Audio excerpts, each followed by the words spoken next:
And one of those projects that Governor Parson shot down was restoring the Jefferson Avenue footbridge. Now I'm here on Commercial Street where the city was hoping to get about $5 million to fix this bridge, but it has been closed to pedestrians for nearly 7 years now, and for good reason. Let's take a look at it.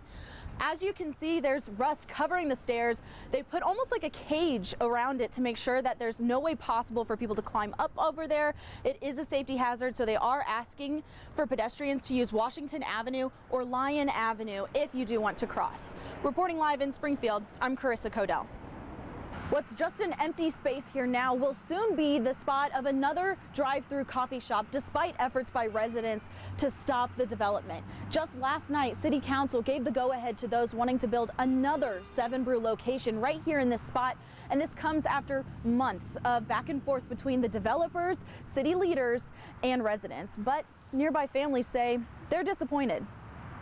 Yeah, Bailey, I just stepped out of the courtroom a few minutes ago, and a Greene County judge sentenced Jesse Huey to life in prison for murdering his wife and her parents.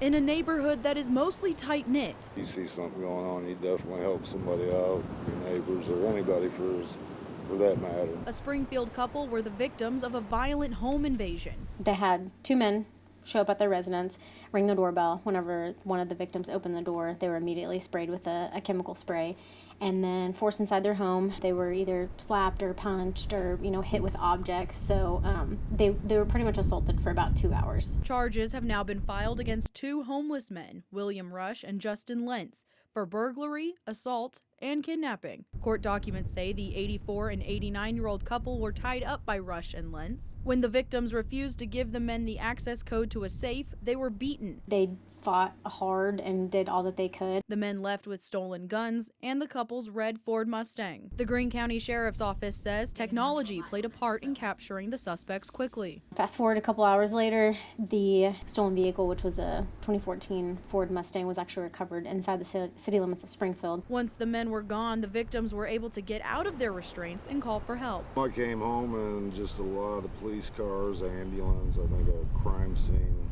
vehicle. Ken Taylor, who lives a few houses down from where the couple was attacked, says this is going to change how he answers the door. It makes you wonder, but it's definitely going to put you on guard. Taylor says he feels the need to always be prepared. Yeah, definitely. It definitely makes sure the doors are locked and everything's put away.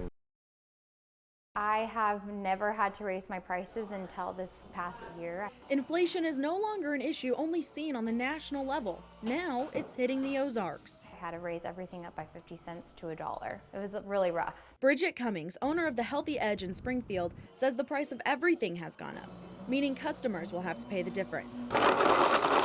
These rising prices come on the heels of the pandemic, which created other problems for local business owners. Our cups had doubled in prices.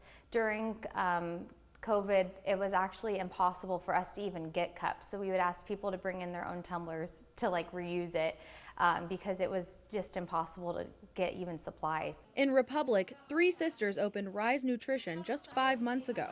I can't imagine just doing it on my own. Thankfully, I have my 2 other sisters. Shelby Cotter says the price of every product was raised by 4%. We had to raise our prices by 50 cents for each of our products. When you add on to the taxes of that, it did raise it quite a bit. However, both Cotter and Cummings say their customers have been supportive. We just take one day at a time and take one customer at a time. Yeah, I think we'll be okay.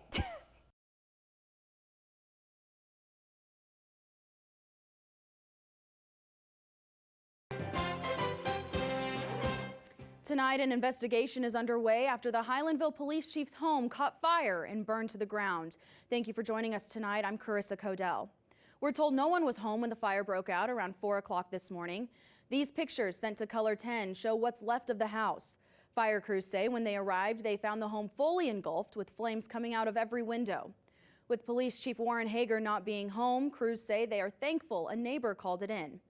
In Northwest Arkansas, 2 district officials are now on paid administrative leave following outcries from teachers at Prairie Grove Middle School about a safety training video they say showed their own children as shooting victims.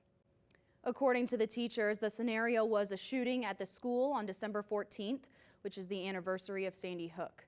Teachers say the video showed them and their children as shooting victims. using photos taken from their Facebook pages. And the school did send an email to staff apologizing for the video, and the school board has placed the superintendent and principal on leave. Making news now, a Kansas City International Airport officer was shot this morning while helping take 2 people into custody. Authorities say the officer was pulling over a suspicious truck in a parking lot at the airport. The suspect drove away, eventually crashing into a squad car. While they were arresting a man and a woman, a struggle broke out and an airport officer was shot but is expected to survive. This is the first time in 30 years that a KCI officer has been shot. Missouri Governor Mike Parson is ordering flags to be flown at half-staff in honor of a fallen firefighter from Southwest Missouri. Kennett Fire Captain Robert Moore was off duty when he was called in to help with a structure fire a few weeks ago. The next day, he was found dead in his home after suffering a medical emergency.